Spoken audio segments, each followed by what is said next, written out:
Hey, it's Kylie, and I'm a recovering self-tanning disaster.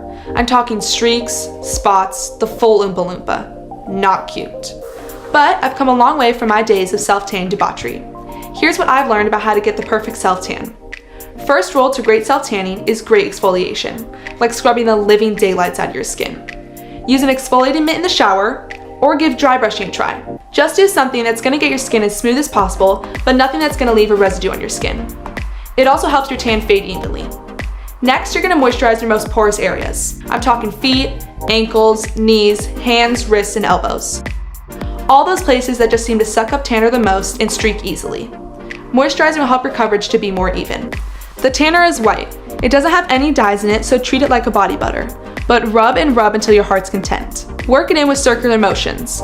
The more you rub, the more even your tan will be. You want to use enough tanner to give yourself some color without using too much. Half a teaspoon or so is a good place to start. Start the larger, less porous areas first, like your thighs or upper arms.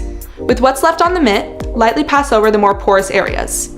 You can also dilute the tanner with your favorite lotion for your knees, feet, ankles, hands, wrists, and elbows. But don't apply product just to those places, and try to avoid rubbing.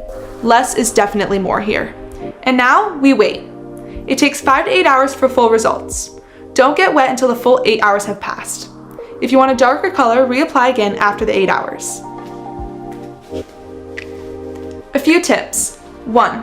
Moisturize to make your tan last even longer. It should last 4 to 6 days. 2. If you want to use this tanner on your face, you can. But if you have sensitive or acne-prone skin, I suggest using Beauty by Earth's Face Tanner. 3. Wait about 10 to 15 minutes before putting on clothes or hopping in bed. Yes, you can sleep in this self-tanner. 4. If you don't have someone to help you apply the self-tanner to your back, put an application mitt on your dry brush and you instantly have more length to your arm. My last note, tanner's not sunscreen. It's not going to protect you. So if you're going out in the sun, make sure to SPF up. Alright my little Oompa Loompas, go forth and tan. Have fun!